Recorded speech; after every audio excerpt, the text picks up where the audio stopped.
Welcome to Bigfoot Society. If you have Bigfoot activity to report from the same areas discussed in this episode, please reach out to me directly after this episode. And if you'd like to be on the podcast to discuss a personal Bigfoot encounter, please reach out to me directly at bigfootsociety@gmail.com. Do you wish there was more Bigfoot Society to listen to every week? Well, there is now. If you become a supporting member over at Patreon, you get a special members-only episode every single week on Wednesdays, and sometimes even more episodes. Head on over to patreon.com/The Bigfoot Society. And now let's get on with the show. All right, Bigfoot Society, you've got the privilege of talking to Marsha Clarke. She is a investigator, researcher with the BFRO, and I'm super excited to talk to Marsha tonight. How's it going today, Marsha? Oh, really good. Really good. Nice to be here with you. Fantastic. So let's go right off the bat, because I've heard a little bit about what you've been into in the past, but it sounds really fascinating. But tell me right off the bat, like, what is it that got you into Bigfoot in the first place? I had a very close encounter, Class A sighting early in my life in 1984, and it always hung with me. And as I went through my career in the Marine Corps and then later as a field geologist, being out in the field for weeks and weeks at a time around the United States, around the globe, always had these unusual things occurring. And now at a point in my life where I can really focus upon the questions I have, I'm just starting to dedicate those scientific principles I learned as a meteorologist and as a geologist. And so I have to answer this question to myself, and I have to prove it to myself. And that's what's driving me. Very, very interesting. What was the incident that got you connected to the BFRO? Well, initially, I was in the field doing some contract work with the USGS in 1999, and I happened to be walking down a path and bumped into Mr. Matt Moneymaker. I was doing my work, he was doing his, and we just both passed each other on a trail. Later on, I had been in Montana doing some work and had some very unusual occurrences in terms of Bigfoot occur. And I just started asking more and more questions. And someone told me, hey, you should check out this website that's put out by BFRO. And so at the time, they had the blue discussion boards, and I jumped on the internet and started checking them out and talking to a few people and communicating. And I started to see that, there's some credibility here. And so I just kept that at the back of my mind. And then later, when I retired, I said, you know what? I'm going to follow through on this. And I signed up for one expedition. I've been on 15 expeditions with them, formal expeditions, another 10 or 12 informal private expeditions with other BFRO team members. And so and plus being out on my own, I like the methodology of the BFRO. I like the duality of collecting information, the process of collecting the data, but also there's another component of public relations and public education. And so I think those two mission statements out there, I think is what takes me to the BFRO and not others. Not looking to see anyone get hurt, not looking at hurting one of these rare animals. Just simply want to educate the public and collect data. And I like that model. Very, very interesting. The thing about this podcast that I do, I talk to so many different types of people, and another question that gets asked usually is, but it helps you know exactly, what might be going on with a person is, in a way, when you think about how to describe what this creature is, how are you categorizing what Bigfoot is? From what I've observed physically, in person, what I've experienced in observing their behavior on many occasions, this is a member of the Homo sapiens family. This is a fellow primate to us. I hear this mistake commonly on podcasts. Human beings are primates also. It's not there's primates and then humans. We're primates also. Right now, we're the highest order of primate that exists. However, we're all primates. Anyhow, I see this as a Homo sapien. There's legitimate DNA testing out there that clearly demonstrates these are a member of our genus in our species group. It's just its own special branch, and um, and, and that's how I see them.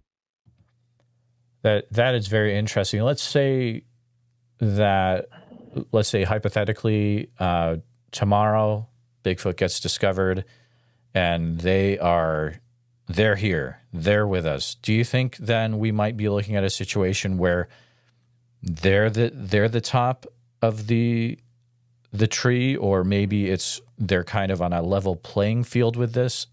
Is that something you've ever thought of before? Well, when you can, this is going by Dr. Jane Goodall's methodology and terminology.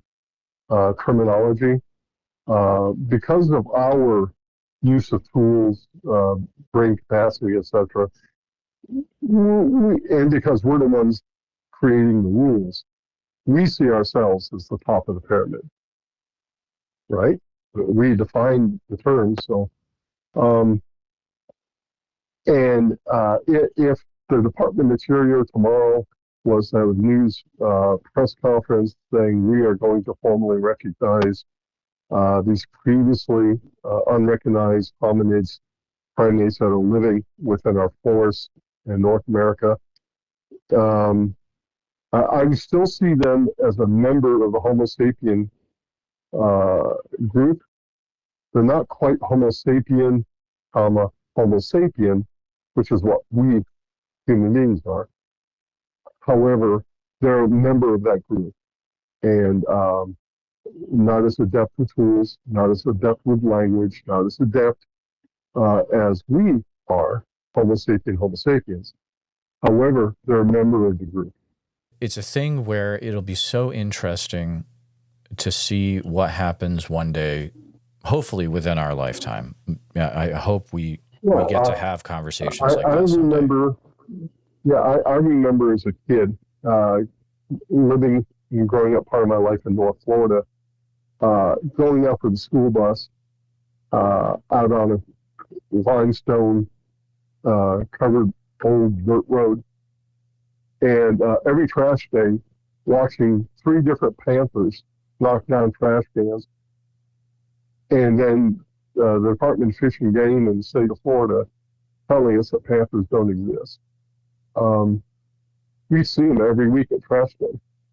We could go up to the local dump, and if you wait around at sunset, you'd hear them. But then again, you were told they didn't exist. And it's kind of funny. It wasn't until one was videotaped going through a corrugated steel alligator road crossing tube. One was videotaped with a camera going through one of those tubes. That one source of videotape was considered enough evidence to say, oh yeah, that we're going to declare that they're real, they're here. Half the people in Florida knew they were there.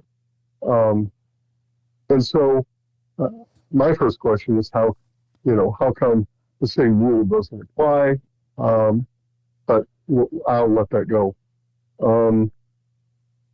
So when they're formally recognized, I think is a better way to look at it.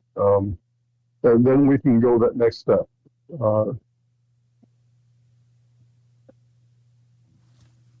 Gotcha.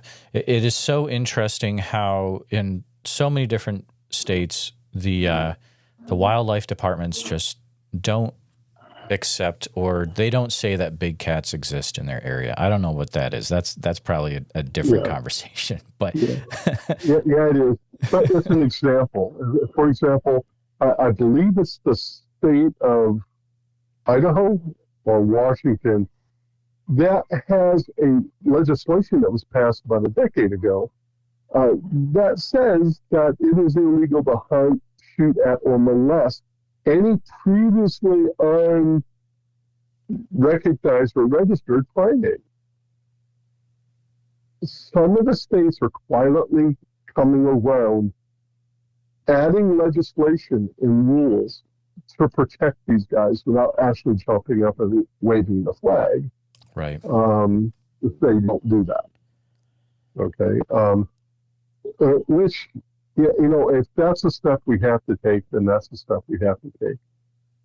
I think we have a lot, not going to go further in depth with this, but I think there's a lot we can garner and learn and in terms of who we are as Homo sapiens. And I think there's a lot we can gather from this cousin of ours. Absolutely. So, Marsha, let's get right into it. So we'll start here first. So I know that when you go on, from what I've heard, I haven't been on a BFRO expedition yet, but I know that sometimes there are certain things you have to sign and you might not be able to say certain things, but are you able to share any specifics about what states you may have gone to on these expeditions over the years? I've already asked the more senior coordinators that question of what I can say and not say. I can speak generally of a state, what state, specifically when we're talking about an incident. We can speak about a general practice and rules that BFRO follows and procedures. It's a pretty common format that we follow, and it's done for safety. But yeah, I can speak of a state. My area of specialty is both sides of the Appalachian, from the Pennsylvania border south. So Ohio, West Virginia, Kentucky, Tennessee, North and South Carolina, and Georgia. That's where I've been circulating now for some time. There's multiple plans, and I think most of them are related. And so that's what, even though, sky's the limit really, but I sort of focus right there in those states. Some of these expeditions you hear about, they really have some extremely interesting things happen on them.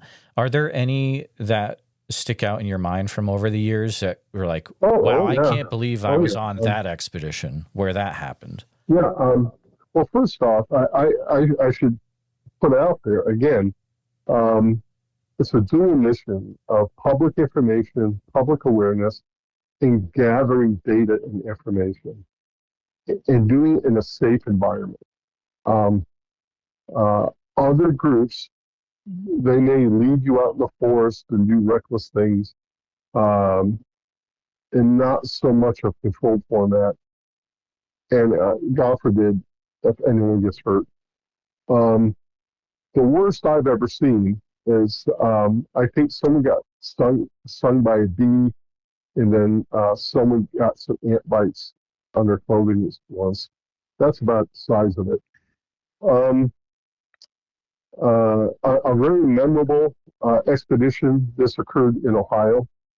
During that expedition, I had a squatch less than a foot away from my ear while I was laying in my cot in my tent, on the other side of the cloth of my tent, breathing in and out quite heavily.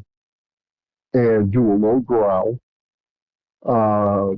And that same expedition, I was actually touched. I was pushed by a Squatch. And then I happened to observe and record with a FLIR a hunting party by probably a family clan of Squatch, female, two juvies, and two males, and happened to observe a hunting party with them. At the same time, this is the same expedition, and then have them run through camp stealing food off the table. And you actually can, you lay there in your cot.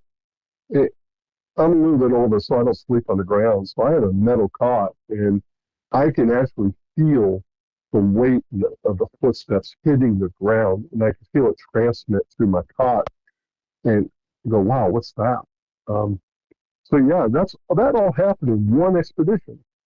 However, I should preface, I should also put an asterisk next to that. I've been on a couple expeditions where the most encounters I've had was having a few acorns thrown at me, and that was it. So I can't say that happens on every expedition. Other expeditions, the weather catches you and it rains nonstop for 4 days, and it's 45 degrees.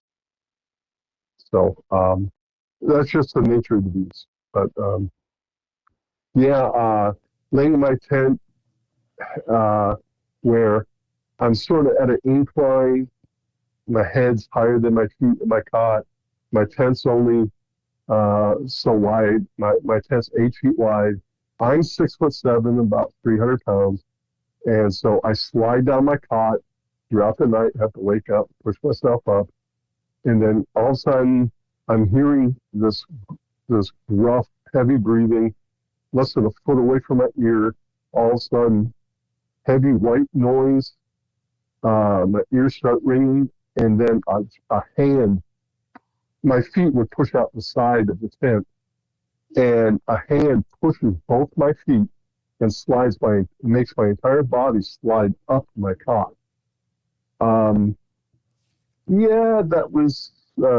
That sort of shakes you a little bit.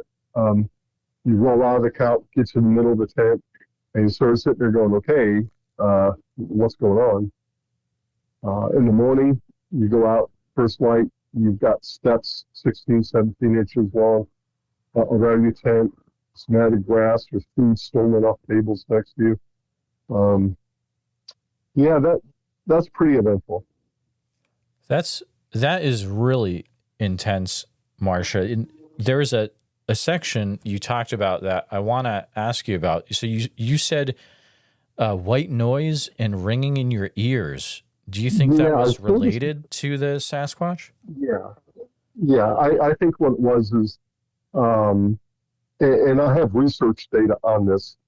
We can speak up further with instrumentation readings.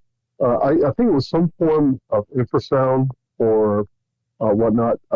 Other people in our group who had long duration recorders going on actually recorded me moaning and yelling in pain because of this noise happening. It was just so loud.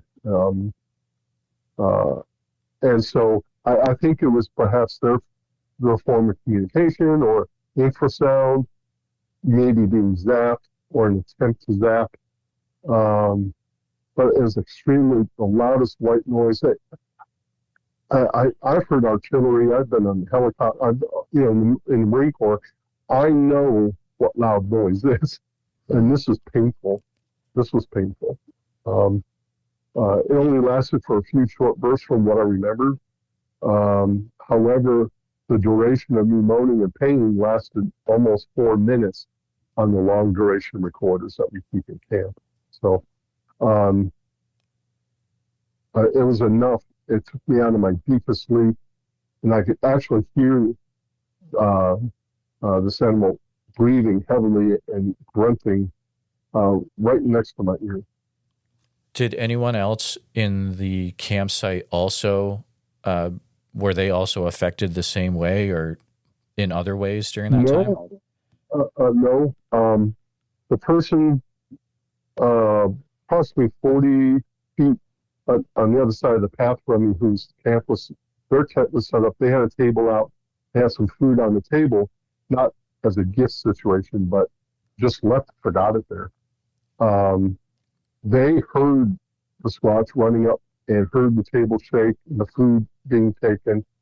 The other members of our group who did the long duration recorders, they heard me yelling and moaning in my sleep in pain. There were others just down to my left that had handprints on their cars, as well as I did. And then in the morning, finding the footprints around its head as well. And then a partial handprint outside of its head. And this was in Ohio, you said? Yeah, this was in Ohio. That's wow. The best description I can give you. Yeah, no, I totally get it. We can't get any more specific than that, but like I can think of a few areas that Ohio can be crazy. A lot of people might not realize that, but it can be wild in some areas. Let's see, I've been in 1, 2, 3, 4. I've been in 4 different research areas in Ohio over the last 4 years, 3 years. And without a doubt, each area is unique. However, there is definite activity. They're there, and you can see it. I've had 2. If you want to, using the BFRO classification of ABC, I consider spotting the Squatch through a FLIR infrared monocular or binoculars. I consider that a B plus. I consider an A as you see it with your own eyes in person, definitely. If it's through a FLIR, I sort of consider that a B plus. So I've had the A there. I've had multiple B pluses in Ohio. We like I said, numerous encounters there. And the place is renowned for it. I mean, if you look at the history of Salt Fork State Park, they actually have a whole center established by the state of Ohio recognizing Sasquatch in the park. Oh, yeah. They actually have events that take place in the state park celebrating these hominids. So, yeah. I want to go back to the night where you had those interactions. So at any time, did you hear any sounds that sounded monkey-like or ape-like or primate-like in any way? It was heavy breathing, some gruffness, like a gravelly low tone part of the breathing process. It's my assumption that they had been running. There's probably 2. The footsteps identified that there were 2. That they had been running through the forest to get to our camp. And so they were breathing quite hard, quite heavily. And so, if you run pretty hard for a long distance, you're going to have a gravelly in and out process of breathing. But no, there was no chatter, no samurai chatter, nothing like that. Sure. You mentioned there were handprints captured on cars. How big were these handprints that were captured? Some of them were measured. If you were to spread your fingers with your hand out as far as you can, from the tip of the thumb to the tip of your pinky, having that in excess of 16 inches. Oh my goodness. And the fact that there was like a silty, like oily substance that was there as well. I've seen those types of handprints in other locations. And I think that's really suggestive as to perhaps maybe where they nest, or maybe the geology of where they nest. But anyhow, get another sample that could do a chemical analysis of it and see what kind of clay it is. But anyhow, but yeah, the numerous scars. And in fact, one of our senior people, very well respected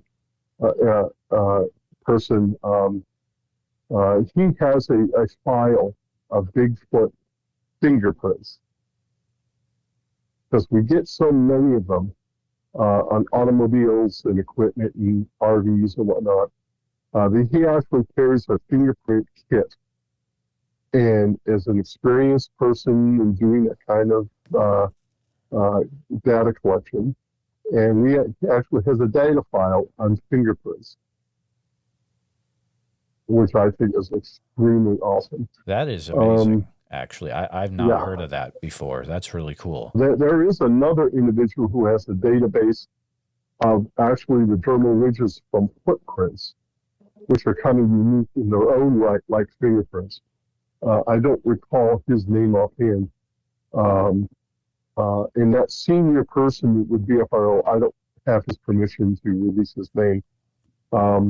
However, he's well respected in the community by hundreds of people. That's awesome. And I didn't know that he has this file established.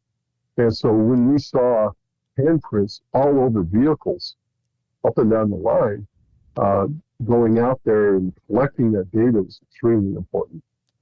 In fact, at every expedition now, we tell attendees, because investigators know better, but we tell attendees, in the morning, when you wake up, let me back up.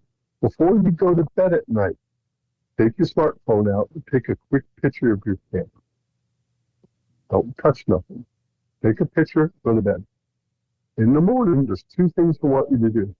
One, take another picture of your camp, see if anything's been moved. And the second is, look at your vehicle. Most places we go has, dusty roads, etc. And you're going to see handprints a lot of times on your vehicle. Squatches like to look in the cars and see if there's something in there worth taking. And then we'll take something if you leave it unlocked. And so we tell attendees to be mindful of that. And in certain areas, it's a 50-50 chance you'll wake up with a handprint or nose print on maybe your driver door, a back hatch, your SUV. You may wake up and see that your ice chest has been rotated and moved around or opened and left open. Those kinds of things. But yeah, we put that out there. When you were looking at the handprints and the fingerprints, was there any sebum that was left behind that you noticed? Sometimes there's like a oily substance. I believe it's called sebum by Doug Hychek. Yeah, it's white oily substance. Right. I believe, again, just being practical here, that if they're clawing and digging, maybe for food or in a place where they're nesting, that material is now adhered to their hands and their skin, and that could be suggestive of where they live. But yes, in the pictures, you see quite obviously the white oily substance with clear swirls of the fingerprint with scarring and everything else. So. That's very cool. I've been on a few private expeditions so far, and on those, we will do certain things in camp to see if we can make them curious to draw them into camp later on that night. In BFRO expeditions, are you guys doing anything? From the expeditions that I've been on, I can only attest to those expeditions. Sure. Okay. However, it's the general consensus. They know we're there. They see us. They know what food looks like. They know what cameras look like.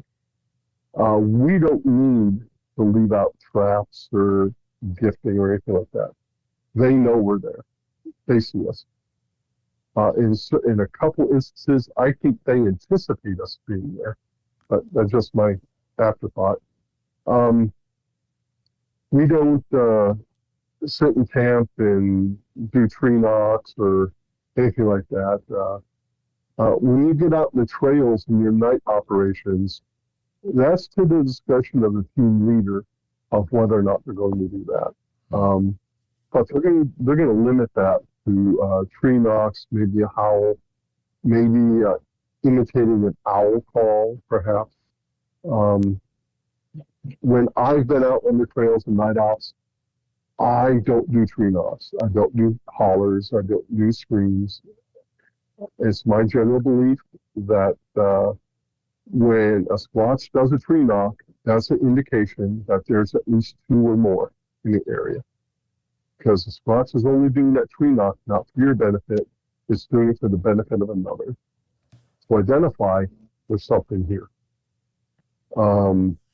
There have been times we have recorded a chain event of tree knocks, and where there's a knock and another knock, and then further down another knock, and they're communicating.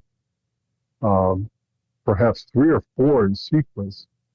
And I should add for the asterisk that it's not just limited to tree knocks. Sometimes it's rock clacking, and in one case, actually the clicking of mussel shells and clams. Oh wow! I heard that as well. That's really cool. That's a new one for me, but it makes sense. You know, they're using the tools that they have in the area, so why wouldn't they? Exactly. You know, can you share a time where you had what the BFRO would consider a Class A or a visual sighting? Yeah. 1984, I was a young Marine. I went to Bridgeport, California, which is in the Sierra Mountains of California, during the winter for cold weather training. I was standing guard duty in the Marine Corps we call fire watch. Most of the world calls it guard duty. And I was doing my shift for 3 hours, and there's about 6 to 8 inches of snow on the ground. And so you're standing on a pallet that's been put on the ground, so that make sure you don't get a frostbite through your boots or whatever. And well, you have your M16, you've got your cold weather gear. And this particular night, it was the second time I stood fire watch. I was standing out there.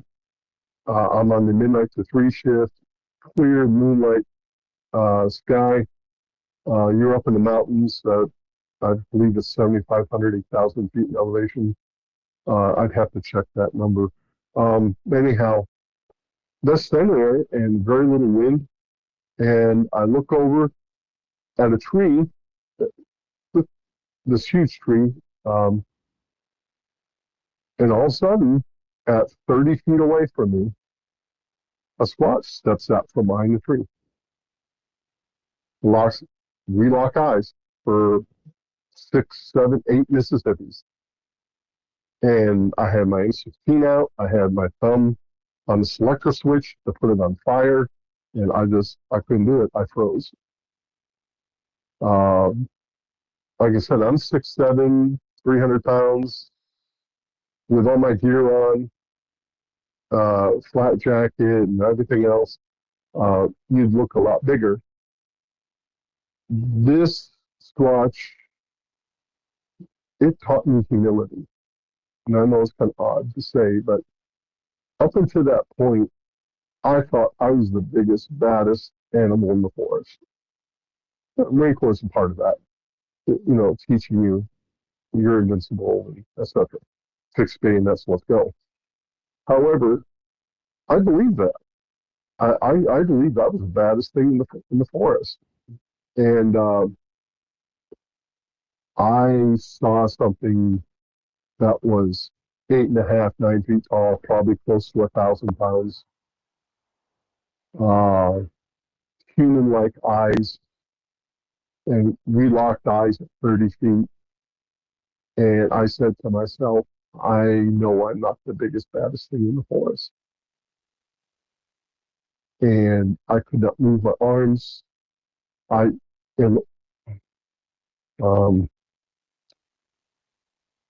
like I said, it was 6, 7, 8 Mississippis, and as fast as he came up from behind the tree, he was back behind it and gone. Later, my staff sergeant came by. You have to report anything unusual to report. And I told my staff sergeant, and he said, listen, just put in your log that you encountered indigenous wildlife. It'll be easier. He says, I've been up here a dozen times, and sometimes you see things. And I go, yes, sir. So that's what I did. Later, I couldn't go out there and measure steps and do all that other, because you got to get, we had Jeeps, we didn't have Humvees back then. So you get in the Jeep, and but you can see the steps were, the spacing was probably twice that of mine. Footprints were, I wear a size, a men's size 15, that's a women's size 17, those what to do the conversion, and probably half again as long and double the width. That was the impression into the snow.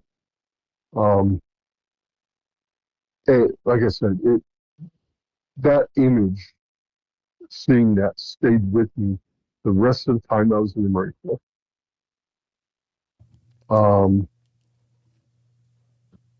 And every once in a while, like in Japan or in Okinawa, Camp Butler, or you're out in the woods, you're out on deployment, whatever. You always have, I always have this little smidget about, what if that thing is out there? And that's the question that I've been driving to resolve all this time. That's incredible to have that kind of sighting when you're in the military like that. And also to have you said your sergeant pretty much allude that, yeah, I've seen stuff too, and I'm not going to talk about it. Yeah. It's, I don't want to lead people to think that there's some kind of organized conspiracy to cover up data. He was just looking out for me. Right. To say, hey, don't create waves. Just, everything's fine. Yeah, there's some strange stuff out here. He didn't use the word stuff, but there's strange stuff out here.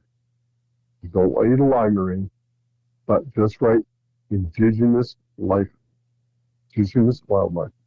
It makes you wonder if people should start using the terminology indigenous wildlife when they do FOIA requests now for Bigfoot stuff. Exactly. Yeah. So, like I said, the rest of the time of my career, whenever we were in the woods, I always had that in the back of my mind, that something like that going to pop out again. I never confessed that to anyone until I was well out of the Marine Corps.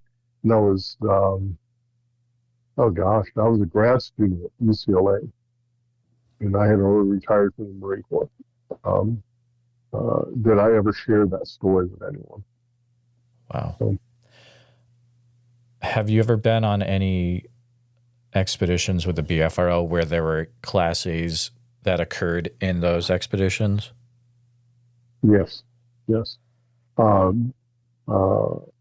Another expedition, witnessing it's called a hunting, what we believe was a hunting party, on this very narrow ridge, like going into a horseshoe valley, and this ridge just comes up into a point, and at its widest part is probably 20 feet wide, and that slopes down on either side 60, 70 feet, goes flat for a very short distance, it goes back up to another ridge. And on the north side of this ridge, there's a line of shrubbery, like wild oleander or something like that, dense brush.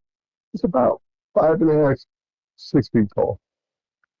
And myself and others were sitting in a circle. We've got a fire going, and we're just talking normal, acting like, we're not there for a Sasquatch, but we are. And all of a sudden, rocks are starting to get thrown at us. Small ones, size of marbles, acorns. They're coming from behind us. They're all of a sudden from the front of us. And all of a sudden, we're telling our group leader, hey, stuff's thrown at us. We're on the top of a ridge. There's nothing above us to fall on us. So where's it coming from? And she's telling us, okay, everyone keep calm. Just keep calm. So I fire up my FLIR and I stand up and I look to the north where I can look over this shrubbery. And in the viewfinder of my FLIR is this big, and I have it set for white hot, is this big white hot orb with part of a black dot in it. And I'm thinking, I need to calibrate this or something. And I pull it away, and it's not an orb. I was looking at a Sasquatch face so close that it looked like a white orb in my viewfinder. That this Sasquatch was probably 15 feet away, 13 feet. And I'm standing up looking over the hedge of those bushes, looking down, and it's looking up at me, and it's standing below me. And its head's almost even to the top of those bushes. So 7.5, 8 feet overall height. Also, I start breathing heavy, and I go, there it is. I start yelling out loud, which I shouldn't have done, but I did. There it is. There it is. It's right there. It's right there. And Squatch takes off, goes down into that little valley, and meanwhile, behind us, we hear the growling movement of two other much heavier Squatches. We also note that 6 feet away is a deer actually shaking uncontrollably inside the bush right next to us, literally 6 feet away. And it's just sitting there, totally not intimidated by us humans. They're just sitting there shaking. And we hear the two very large Squatch behind us, one to the southwest, one to the southeast. They've made grunt noises. They're jumping up down. They're angry. They're throwing things at us. Meanwhile, the one to the north has now run down the valley and it's come up the other side. And when it comes up the other side, it gets behind a bush and it starts weaving back and forth. And because of the temperature contrast, it was about 45 degrees, we could actually see on the FLIR her breath. You know, like when it's cold, you see your breath. We actually saw her breath. What was so fantastic about that was to either side of her, there were these two 4.5 to 5 foot tall hot spots in the trees, moving around in the trees. There were two juveniles with her. Now behind us, again, this is all happening simultaneously. They turn around, and the one very large one, we suspect a male, that was to the southwest. He stomps off further to the southwest. The deer bolts and starts running down the slope. The one that was to the southeast, he has circled around, and we see his silhouette pass between the vehicles. He leaves one handprint on a vehicle fender, and he passes through those 4 vehicles parked at about 120, 125 feet away. That's how we got there. And so he's passed between those and is now going down slope, making a lot of noise doing it, going towards the female and the two small ones that were in the tree. Standing up and looking across that bush, and his face being so big that you couldn't even see it all in the FLIR. I pulled the FLIR away, and I actually saw a face looking back at me. That was a Class A. Wow. Can you share what state that occurred in? That was in Ohio. That was in Ohio, too? I was like, Yeah, that's got to be yeah. West Virginia. No, that's Ohio too. No, Wow. in fact, I just came back from a private expedition in West Virginia Sunday night. I was out there for 4 days, and but no, this was in Ohio. That is incredible. Were you able to record anything during that Yeah, encounter? we recorded all that on the FLIR. Oh man. Most of us have FLIRs, at minimum a FLIR Scout, Right. and you just tap the button and you record. And I recorded the Squatch went down the valley, back up, you get the next ridge, everything record, and the audio was also recorded as well. And that's property of the BFRO. That's incredible. I mean, I can't even imagine it, but wow, what an interaction.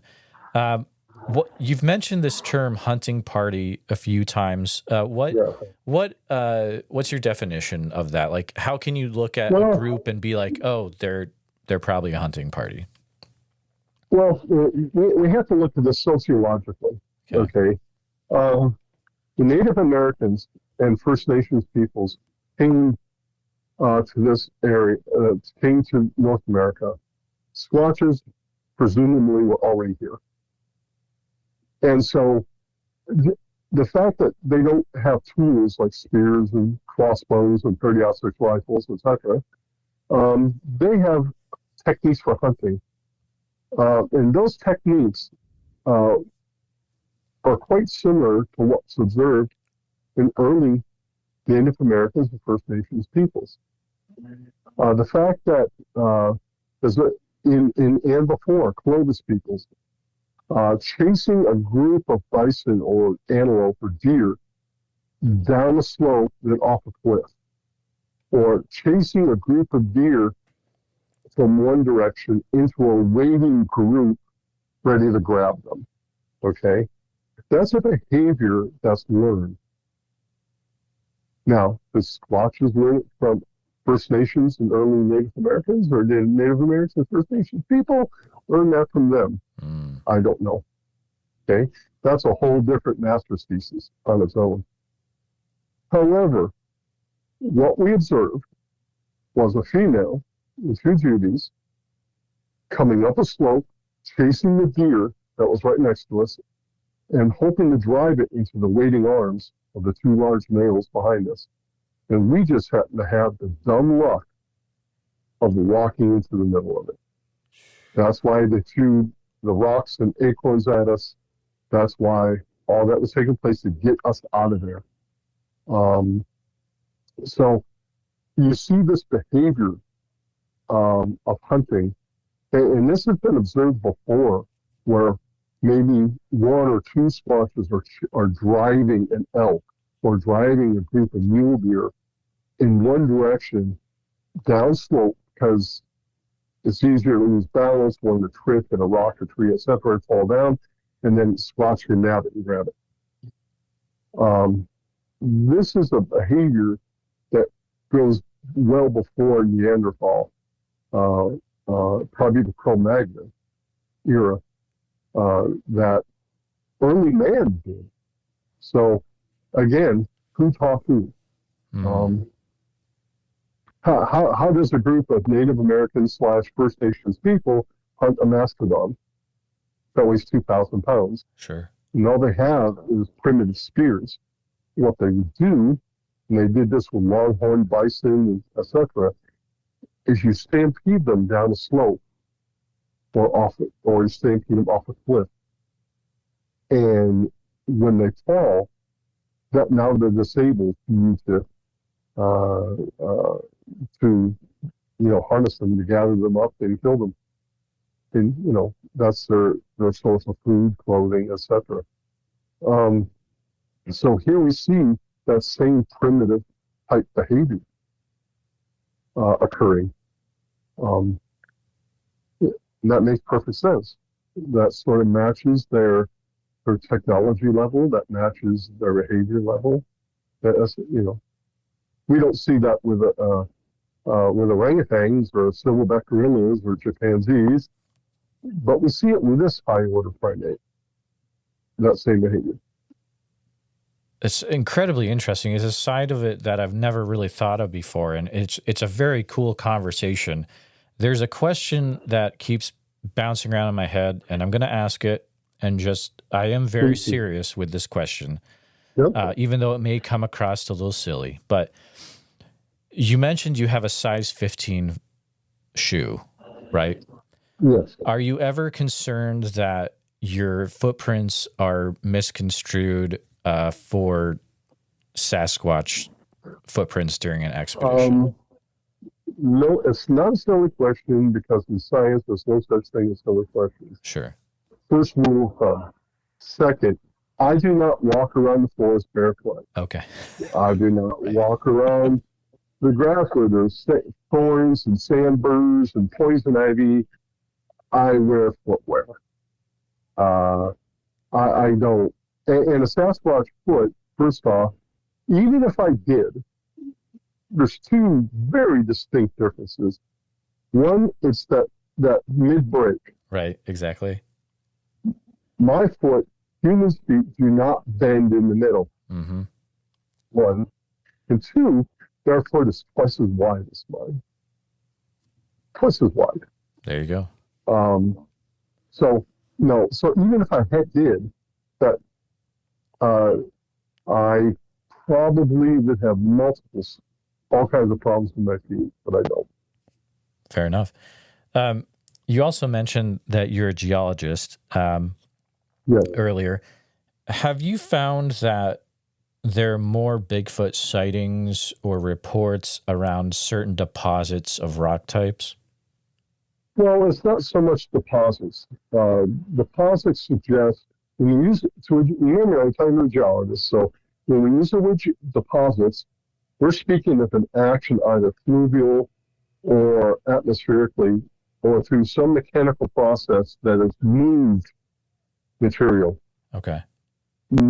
So that answer would be no. However, there is a correlation. When you map this out, when you look at a map of sightings, now when I'll put an asterisk next to that word sighting, and I'll come back to it in a little bit, okay? When you look at sightings, a map of them, and you look at a map of what is called karst topography, paleovolcanism, or current volcanism. When you look at formations that easily fracture, for example, the slates and mudstones, siltstones, and coal here in the Appalachian, when you look at those areas on a USGS geologic map, and you overlay that with a map of sightings, you'll see there's a direct one-to-one correlation. It's been well documented that the Nez Perce tribe, for example, they used to store meat in caves out in the upper Northwest. Those caves happen to be old volcanic tubes, right? So, and they would actually, because of a process of low pressure, would have ice in them, and now they're tourist traps called ice caves. Right. There are multitudes of these volcanic caves, volcanic tubes, located throughout the Northwest. Multitudes of them. Probably half of them not yet mapped. Okay? Now, we look in Florida. That's where and Texas and parts of Oklahoma, where there's a strong prevalent what's called karst topography, limestone. Underground caverns with surface exposures where they've been eroded out, etc. Then you get into the Appalachian, where you have these wonderfully booked seams of sandstone, claystone, coal seams, etc., that can fall out and create those divots for shelter. Remember I mentioned earlier about the slime that the squatches had on their hands that they left on windows. Mm-hmm. If we sample that and see what type of clay or what substance is in that, we could probably generally match that up to an area where they recently have been. Very simple CSI episode. What's in it? Where did they come from? Where did that material come from? And you'd be able to find that, okay, there's shale and there's biotite mica and there's this type of feldspar. Well, where are those three materials located? You look at the map, boom, boom, boom. That's where it is. Wow. So anyhow, you correlate the USGS geologic map. You don't need the one that's finely detailed, just generality. And you match it with sightings maps. Now, remember, earlier I said for the asterisk, that's that word sighting. You got to remember that sightings have classifications. Mm-hmm.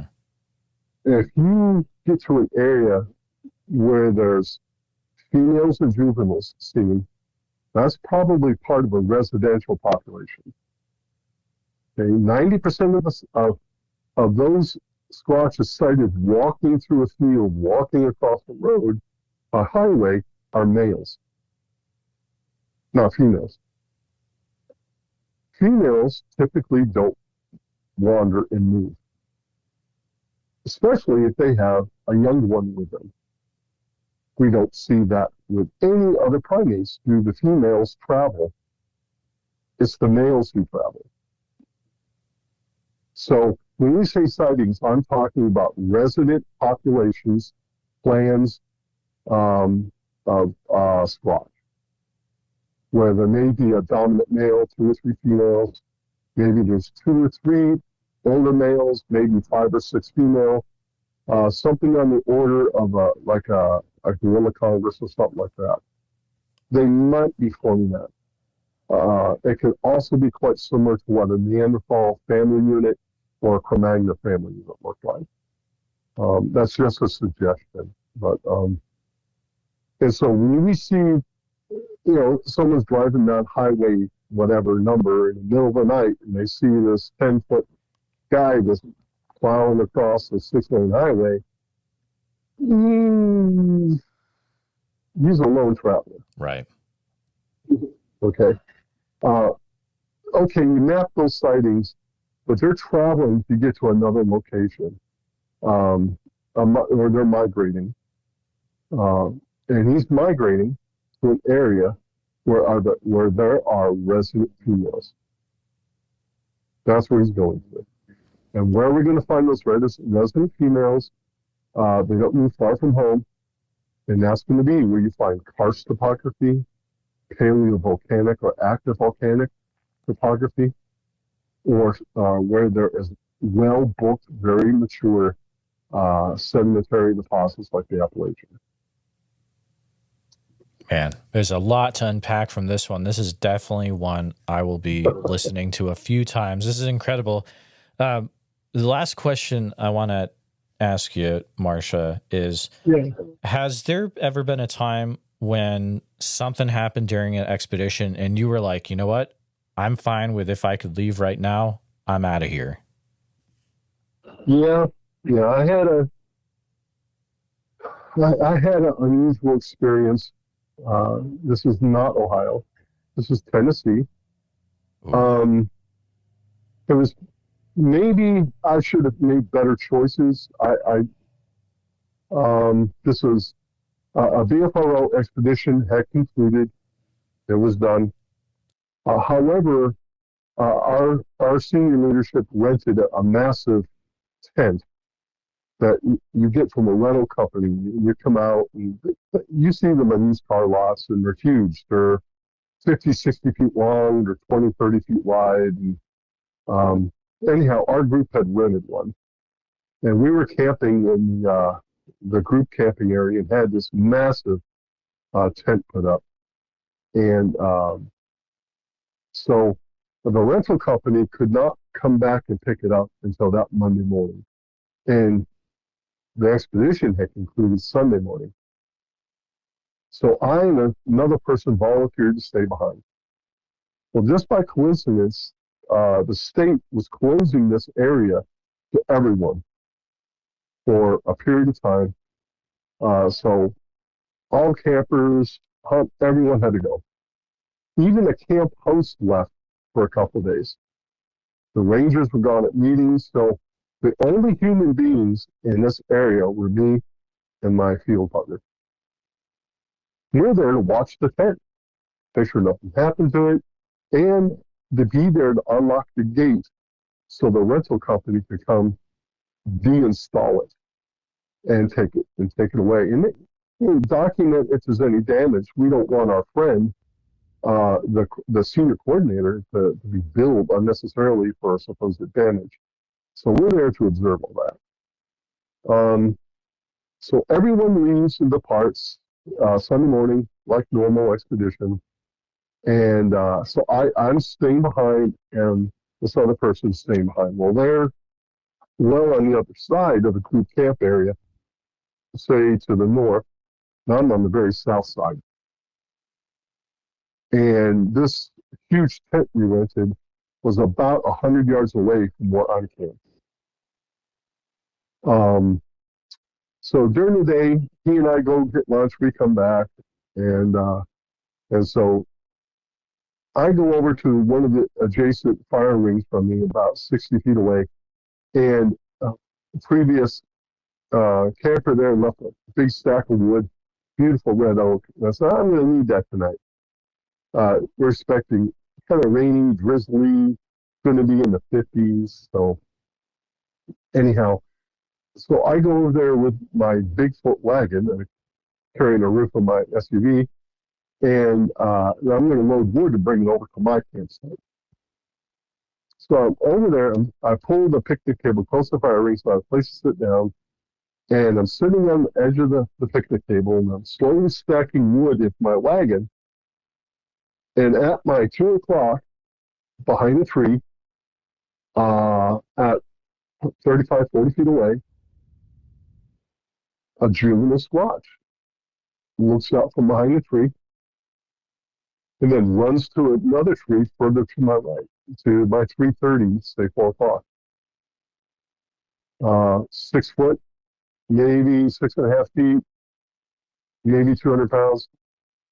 Very thin hair, grayish, dark gray skin, leathery skin in the face, comical head. I'm bigger than that, Judy.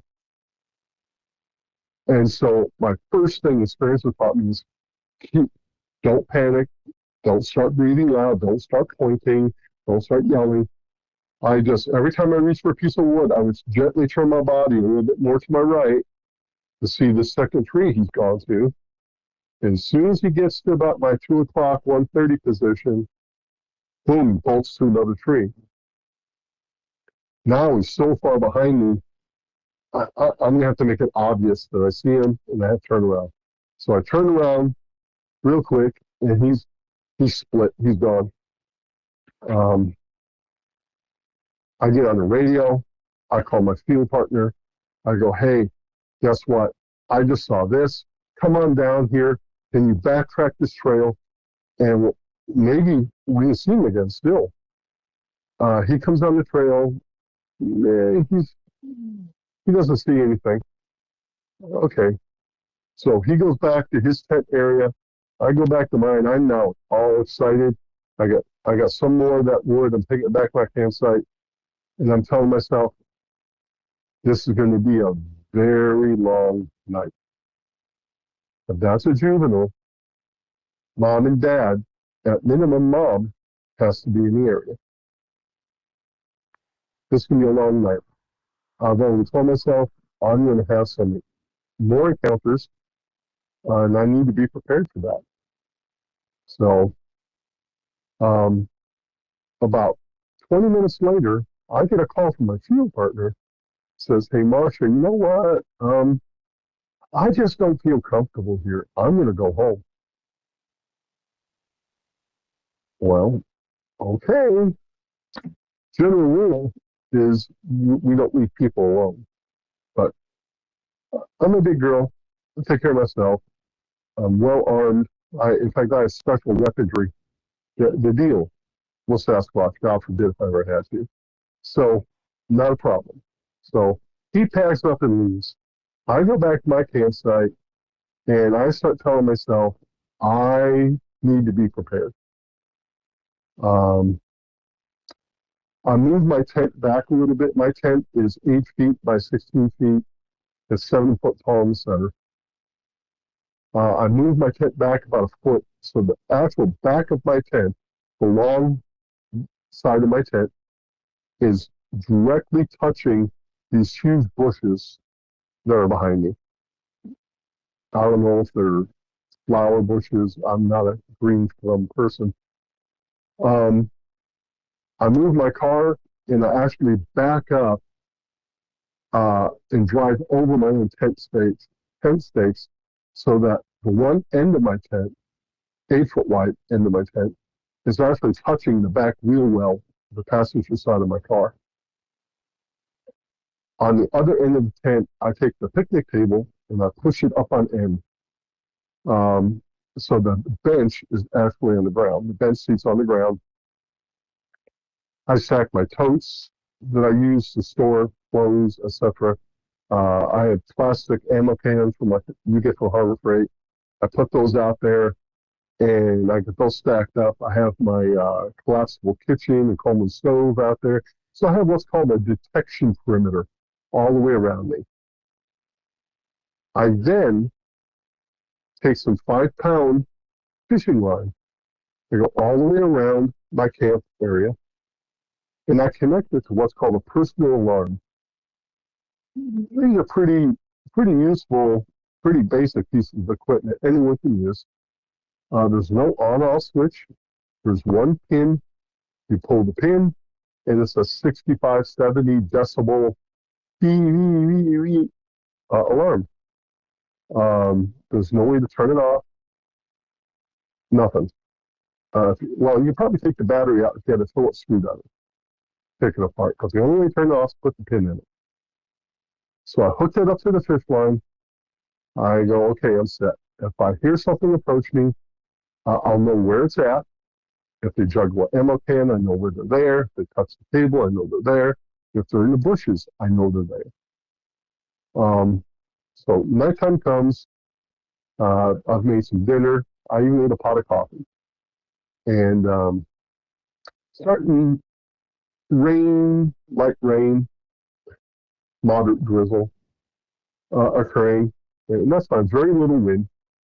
So I go in my tent, and on the other side of my car is a one-lane gravel road. And on the other side of that gravel road is a very steep slope that turns into a utility cutout where these massive power line towers are. And anyhow, I get in my tent, and I'm in there for about a half hour, and I hear footsteps on the gravel. These aren't bipedal. These are squash. That's a bear. We had a bear in camp earlier, black bear in camp earlier. We chased it off quite easily. So one of my tools is the key fob for my car. I hit the alarm. Lights flash, horn sounds, and I hear the bear running away. No problem. Turn all that off. It's now a couple hours. I have my logbook out. I'm writing down everything that's been transpiring, especially the encounter earlier in the day. Still excited about it. I've never seen a Sasquatch look like that. A juvenile, probably a teenager comparison to us. So I'm writing all that down. And then all of a sudden, that alarm goes off. You go, uh-oh. I unzip the top door of my tent. I look out. I see nothing. And I go out to the alarm. There it is dangling. So my thought is that a stick must have fell, hit the string. Maybe a bird flew into it. Okay. So I hold it up to the light. I plug the pin back in it. I add a little bit more slack to the string, to the fishing line. I go back into my tent. I'm finishing up my notes. I'm finishing up a cup of coffee. And now I'm getting a little bit more worried. Previously I had taken my rifle out of my car. I brought it into my tent. And I have it resting right next to my cot. And I'm finishing my notes. And all of a sudden, it's now midnight, 12:30 in the morning. The alarm goes off again.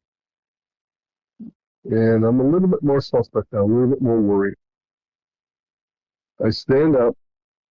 I have my boots on already. I grab my rifle, and I'm about to unzip the door, and the alarm turned off. That made the hair in the back of my neck stand up. There's no way to turn that off unless you put the pin in it. I carry a Henry 4570 rifle with specially handmade rounds. I chambered around. I cocked it. I said out loud, I'm armed. I have nothing you want. You need to leave my camp. I then unzipped the tent. I did a 360, stand in the area. I go look to where the alarm is, and the alarm is gone. Just two ends of the fishing line just dangling in the breeze. Okay. Now I'm starting to get a little worried. Maybe I made a bad decision staying there. I get another alarm out. These are small alarms here, a keychain alarm, pretty inexpensive. I put another one. Now I bungee the little alarm to the tree behind the car. And I said, now if something falls, whatever, it's bungee to the tree. I hook it up again. And I'm sort of breathing heavy. I've drank 2 cups of coffee. I'm pretty much wide awake. And I go back into my tent. I sit there for a few moments. I go, okay, well, I'm going to lay down. So I lay down on my cot. I got the rifle right on top of my chest. And this I cannot explain. I immediately passed out, fell asleep. That shouldn't have happened, but it did. Next thing I know, it's about 7:15 in the morning. It's a light rain on my tent. I can see daylight, and I hear something moving outside the actual zipping door of my tent. There's something out there. I hear it moving. I go, uh-oh. I'm in the same position I was when I lay down. Rifle's right across my chest. It's sitting right there. I grab it. I stand up, rub my eyes a moment, and I go unzip the tent door. And I look outside the tent. There's a coyote standing on top of the picnic table that is now back on all fours. There's a coyote just standing there, staring at me about 5 feet away. I shoo him away, I yell at him, he runs away. I unzip the tent, I go out, and I'm looking around, and the totes that I had stacked up, the ammo cans I had stacked up as a protection perimeter, they were all now disheveled around the campsite. I had ammo cans stacked in 3 rows of 3. The totes were in 2 rows of 4, and they were all laying individually around me. My personal alarm was still attached to the tree. The fishing string had been broken in half, had been cut or broken. I'm looking around, I'm trying to make sense of what's going on. It's now not only kind of that drizzly, misty stuff, but it's also fog is set in. You can't see any more than 30, 40 feet in this fog. I fire up the Coleman stove, I start water for coffee, and the first thing I do is I pull out my Write Your Rain book and my little yellow pen, and I go start writing down all the events that have been occurring. I want to keep track of what's happening. And so, as I'm doing that, coffee's about ready, done perking, and I hear the loudest tree break I've ever heard in my experience. And it's happened over to where the rental tent is. Well, I can't see it because of the dense fog. Okay. I set my notebook down, my pen down on the side of the picnic table. I grab my rifle and I go over there to see, make sure no one's messing with that tent. I get over there in this huge limb, maybe 5.5, 6 inches in diameter, broke cleanly off the side of a tree, 6, 7 feet up in the air. At that point, I said to myself, why do I feel like I'm walking into an ambush or a trap or something? That's what I feel like. I immediately did 360 scanning everything around me. I've re-chambered around in my rifle, and I'm looking around going, okay, you got me. That's what I'm thinking in my head. I hear the coyotes further away, but nothing near me. I go walking back to my tent. I turn the water back onto the coffee pot so I can finish perking. I sit down in my chair. I grab my notebook. Damn, I lost my pen. I dropped it somewhere, I think. I don't know. Okay. So I get on the pen. I finish writing down my notes, everything that's happened, have my coffee, have breakfast. I pack up camp. It's now about 9:30, quarter 10. Fog is lifted, and sun's trying to come out. The mist has stopped. I get everything loaded in the car except my wagon, which normally I turn upside down and bungee to the roof rack. So I'm sitting there, you know what? That red oak is going to really help me. So I'm going to a different expedition from here. I want that red oak. So I go over there to that fire ring, that picnic table, to get the rest of that red oak. And as I approach that picnic table, there's my yellow pen. I had been the Squatches intentionally pulled me out of my camp. They tricked me to get me out of my camp. And they took that yellow pen.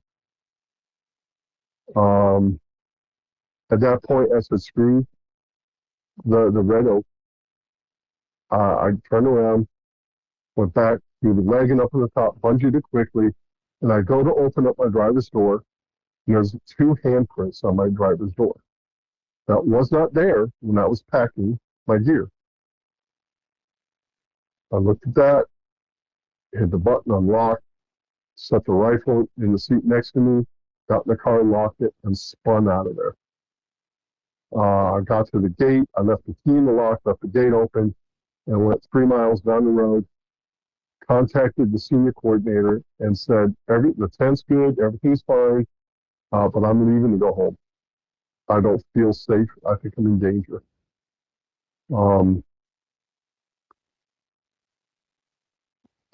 A few months after that, I meet up with that same coordinator, different expedition, and she asked me to relate this encounter with the rest of the group. And I do. And she goes, well, I've got something to add to that.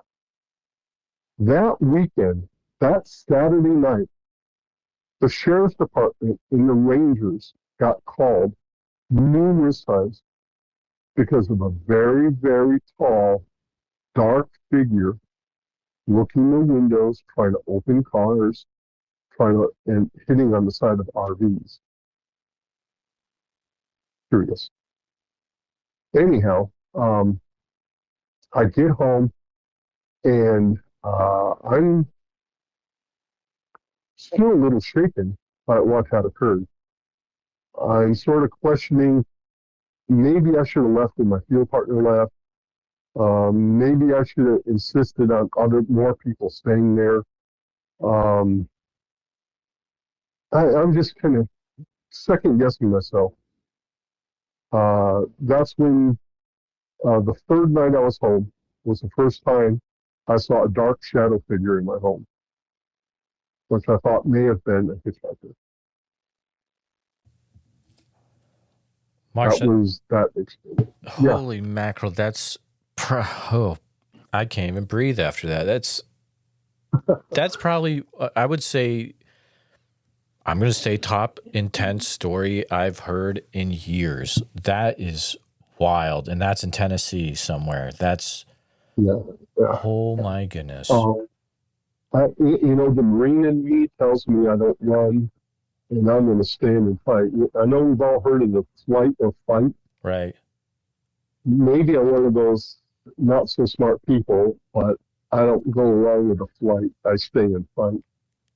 And like I said, I even had specially crafted ammunition made to keep in my rifle, just in case.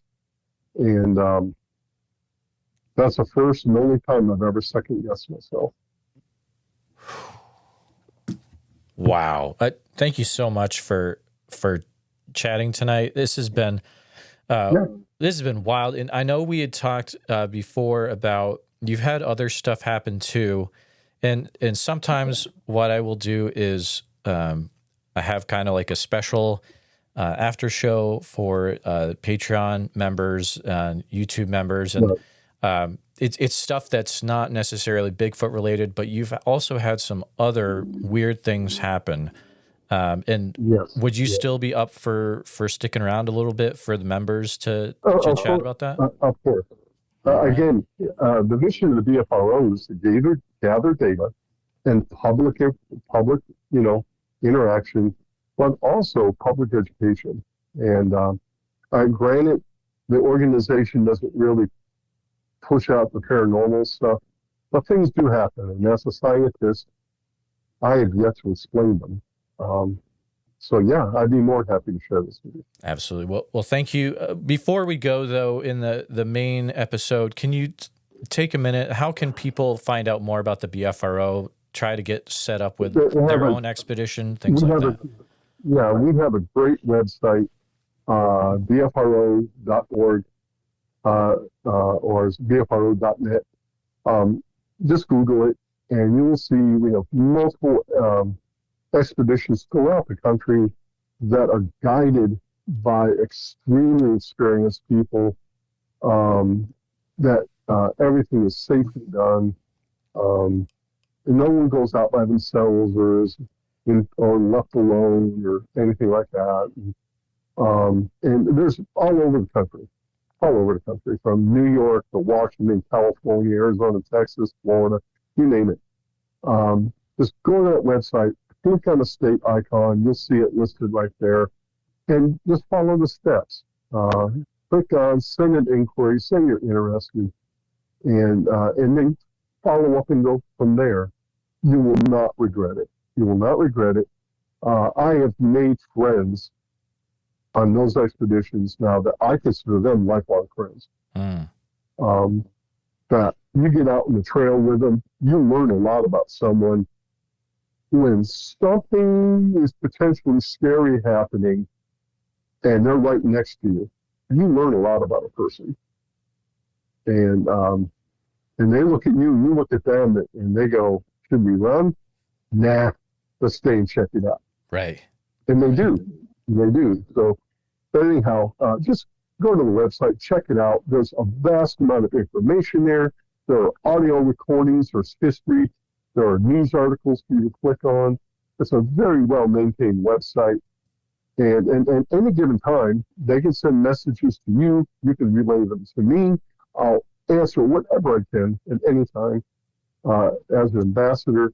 And then once you make contact with the BFRO, you're welcome to ask all the questions you want of staff whom you meet along the way. That's awesome. Well, again, Marsha, thank you for chatting and for sharing what you've experienced over the years. And members, don't go anywhere.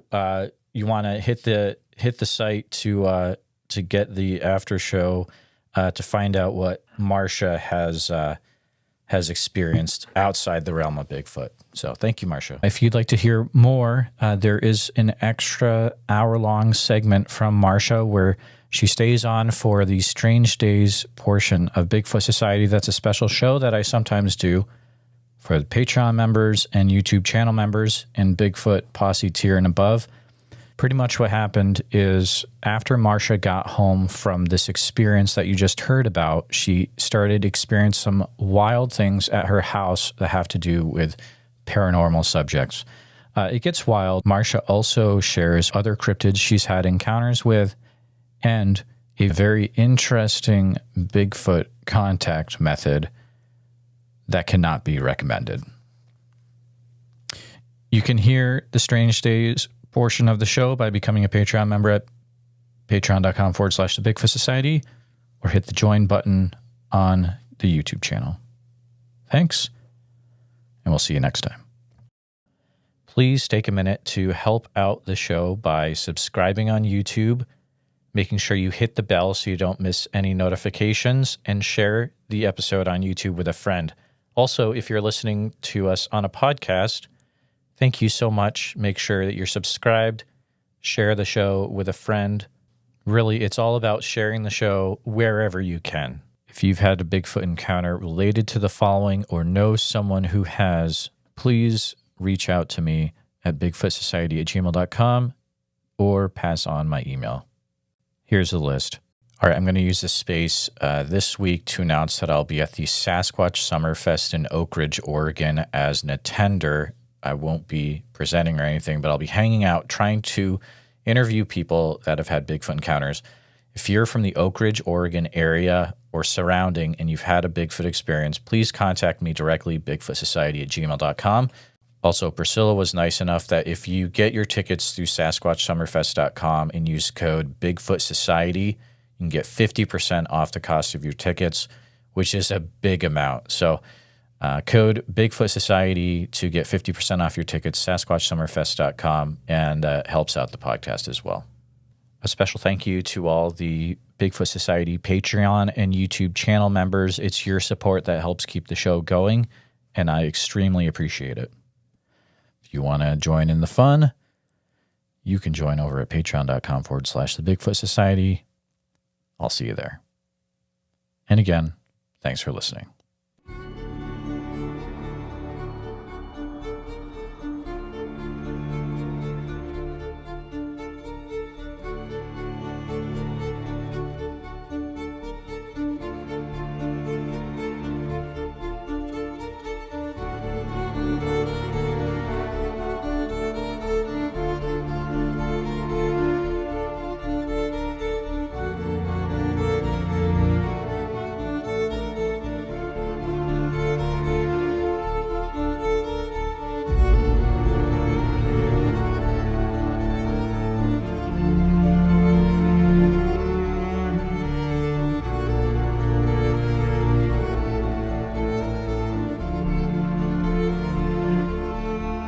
Her and I can get on here and we can tell our stories.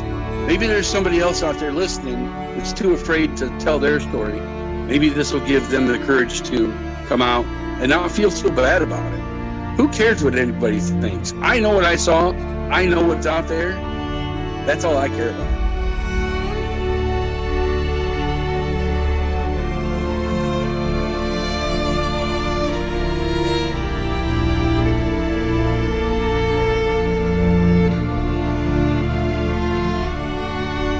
Please let people know. Please let them know. If you ever see one of these things, you need to tell.